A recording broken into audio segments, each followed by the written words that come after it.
Hello, and a very warm welcome to this Bone Matters Extra session.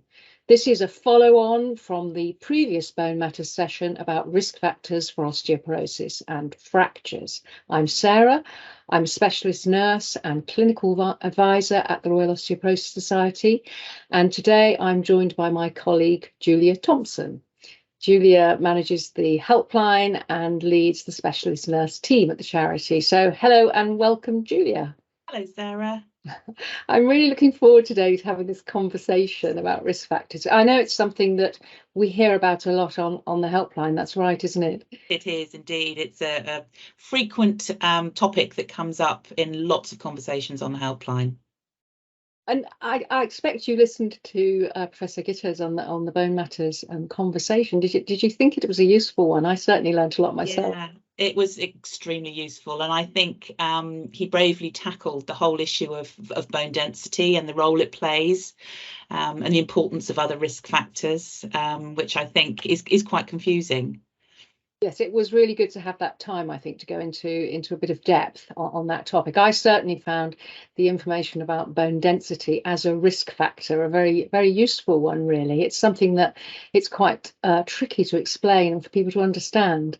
I mean, I don't know about you, but I often talk about bone density as a risk factor being a bit like blood pressure when we're thinking about stroke. So putting you at risk of a fracture in the same way that blood pressure denotes that you may be at risk of a stroke. I mean, I don't know if you use something like that, but yeah, I think it is a tricky one, and I think bone density extremely useful, and it's all we've got, but we do become very reliant on it, I think, and our T-scores, but it's that understanding that it's just one risk factor, as you say, which contributes to our risk of breaking bones. Yeah. Well, it's great to be here together, actually, because this is a chance to answer some of the questions that we've received since that film went up on our website. And we've been looking through them together, haven't we? And trying to see whether we can add a bit more information that you, as the audience, might find useful. First, I think I better say that we're not going to be able to answer all the questions we've received. And the other thing is we are going to be focusing on risk factors for osteoporosis and for fractures. So if you've asked something on another topic, then do go on our website. There's lots of information there, but we won't be answering your question today. Right, let's get going then, Julia. Do you want to pick the first one and see what that's asking? Thanks, Sarah. So Alex has asked a really interesting question about radiotherapy and the impact that could have on bone density.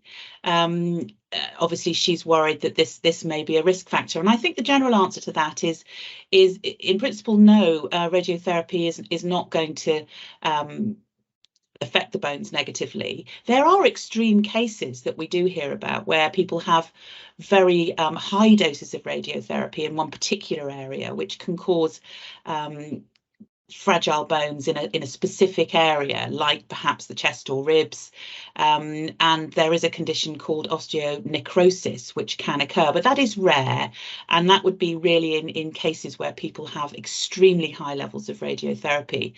I think more significantly, there are treatments used in things like breast cancer and prostate cancer which can have an impact and a negative impact on bones. So it's worth looking at our fact sheets on that on our website. And also, of course, steroids are often used alongside radiotherapy in the treatment of some cancers, and they certainly can have an impact on our bones in a negative way. Yes, and in fact, steroids comes up again in the next question. It is something Professor Gitto's talked about, but I think a very common problem, so worth answering another question on that. So Ellen is talking about her daughter, who's now grown up, who had to have steroids, corticosteroids for kidney disease in her childhood, and she's really wondering whether that steroid use earlier on is going to be a risk factor for osteoporosis in the future. And the answer really is probably not. It may be that you have a period of steroids for acute treatment of another condition over a short period of time, but the bones should recover and everything should be fine in terms of a risk factor later on. But of course, as I think we've touched on already, there can be other factors, other things going on that may be affecting risk. And so that's a conversation really to have with a healthcare professional. I think there's another question she's asked, hasn't she, Julia, Yeah. Ellen? So Ellen is also asking about the fact her daughter had very little dairy during her teens and wondered whether that would have an impact on her risk of osteoporosis later in life. And I think certainly dairy is very useful and you know, to contribute to our calcium intake. But we've got to remember that there are many other sources of calcium that we can take. You know, green leafy vegetables, nuts, pulses, mineral water. Some of the mineral waters, certainly some tap water, can contribute really nicely to your calcium intake. And I think that's always the way. I mean, certainly during our teenage years, we do have a requirement for slightly higher levels of calcium because of the growth that's going on during that time. So around 800 to 1,000 milligrams, but certainly getting that from food is the way to go. Ellen also asks about calcium supplements and whether we should be advocating those in younger women. And I think, yes, there may be extreme cases where they are useful, but generally the message is the same throughout life, that diet is the best way to get the nutrition we require for our bones. Yeah, and that's a sort of topic we hear a lot about, sort of lifestyle factors and how important they are. People ring the helpline, don't they? And I think it raises for me as well that whole thing about blame sometimes. Unfortunately, people feel that there's something they should have done, that they're somehow responsible for their osteoporosis if they feel there's an aspect of their lifestyle that they might not have addressed or that might have affected them negatively in terms of their bones. I think, and it's something we try very much to reassure people about, that although you can do the best for your bones, it doesn't mean that you've caused it in some way if you've got osteoporosis. Do you find that's something you hear on the helpline, Julia? I think people do look back to find out what was it I did that caused this problem. And I think we have to understand that, you know, risk factors are always much more significant when they occur together. And very often people will be perhaps older, they may be female, there may be one or two other things in play, and it's those things together which contribute to their risk. It's not just one thing. But yes, it's a very human thing, isn't it, to search back to see why this has happened. Yes, absolutely. I think that's why this conversation and the one with Professor Gittos can help to sort of put things in perspective and explain everything, hopefully. Okay, so I'm going to look at the next question. So this is from Laurie, and this is interesting. So he's talking about a particular sort of drug. He's been taking a drug called omeprazole, which is what's called a proton pump inhibitor. So it's the type of drug you take to help with severe indigestion type problems. And he's now discontinued it, and he's asking whether everything will be okay for him now, and he won't be at risk. And again, this ties in with what we were saying earlier. Perhaps a quick word about this group of drugs, proton pump inhibitors. I would say they come into that group of not the top risk factors, but the could be risk factor group. So there's some studies showing they may affect bone strength. Others are not quite so certain. The general advice would be, with this kind of drug, you take it if you need it at the lowest dose for the least amount of time necessary. But on the other hand, these are really useful drugs. So weighing up risk and benefit is something you always need to do with your healthcare professional. And in terms of the question you've got, Laurie, about what is happening with my fracture risk now, well, again, if you stop the drug, that's great. That particular risk factor has disappeared for you. But as Julia said before, there may be other risk factors too for you. So it's looking at the whole picture and piecing together what risk factors are now affecting you. And you may need to have that conversation with a healthcare professional if you're unsure. Okay, Julia, another one now. Yeah, another one from Sarah. Sarah's been diagnosed with celiac disease.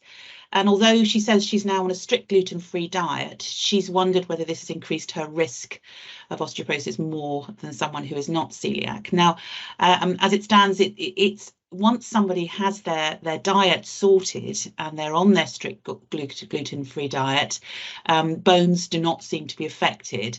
Very often it's the years prior to diagnosis of celiac disease where perhaps you're aware that there's something wrong, but you haven't had that official diagnosis, you haven't started your gluten-free diet. That's the time when damage to bone can occur. But it's great that you've had your diagnosis now, you're on that strict gluten-free diet, because now you can go forward and feel reassured that you're doing all you can to keep your bones healthy.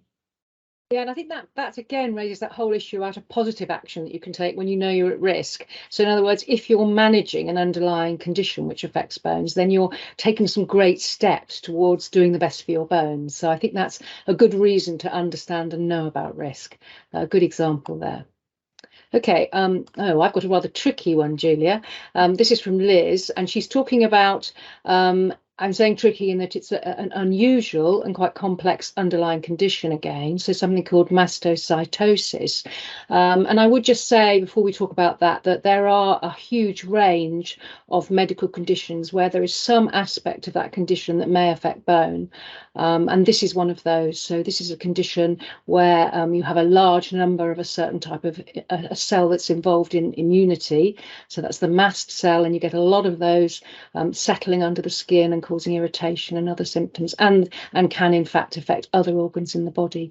And very sadly, Liz has had a lot of fractures as a result, she says, of that condition. And it's very frustrating, and I fully understand when you have perhaps been diagnosed with something which you're being told has caused or contributed to your osteoporosis, and perhaps it took a while to be diagnosed. You haven't heard of it, you've never seen any mention of it. And I think we really appreciate that, because we hear from people like yourself on our helpline, and it's a difficult one. We hope that symptoms, that raising awareness is something we try and do at the charity about some of these more unusual conditions, and do feel you can contact our helpline if you want to discuss that further. But fortunately, most of them are rare. But we appreciate that. That's frustrating for you, Liz, and sorry to hear about all the fractures you've had. And again, we do have a lot of information and help on our website about that. Okay, next question. Oh, I can see there's quite a few questions here, all relating to a condition called hyperparathyroidism. Oh, quite a few questions on this one, and this is interesting. So this is a condition that Professor Gittos did mention during the film. And I think what we're hearing in these comments is, again, how frustrating it was that condition didn't get picked up. So there's one particular type of hyperparathyroid disease where you have a small non-cancer type tumour in the gland that produces the hormone, and you produce large amounts of parathyroid hormone, and that affects bones. The point's being made here that if only it had been picked up earlier, the good news is you can have a small operation and that sorts it out. And again, frustration that perhaps people weren't diagnosed and weren't treated. So quick mention here of our resources. Again, we do have a fact sheet on the topic of hyperparathyroidism, something we do try and cover in all our communications with you, including our members magazine. Yeah, and an important risk factor to recognise. Okay, well, I think we're through all the questions, Julia. Any others that you can see that we want to tackle? I don't think so, Sarah. And we hope that this Bone Matters Extra conversation has given you some additional information. And if you'd like to read up further on some of these topics that we've raised during this session, the Royal Osteoporosis Society has a range of individual fact sheets available, which you can see here. Great. So that just leaves me to say, thanks so much for joining me, Julia. Always good to have a conversation. And also that we're really enjoying creating this Bone Matters programme for you all. Really important that we understand the benefits. So please take a little moment to fill in the evaluation alongside this film, so we can continue to run these sessions and make sure that they are really useful for you. So thank you very much for joining us. We hope to see you again at our next Bone Matters event. Thank you, and thank you to Julia, and goodbye. Bye-bye.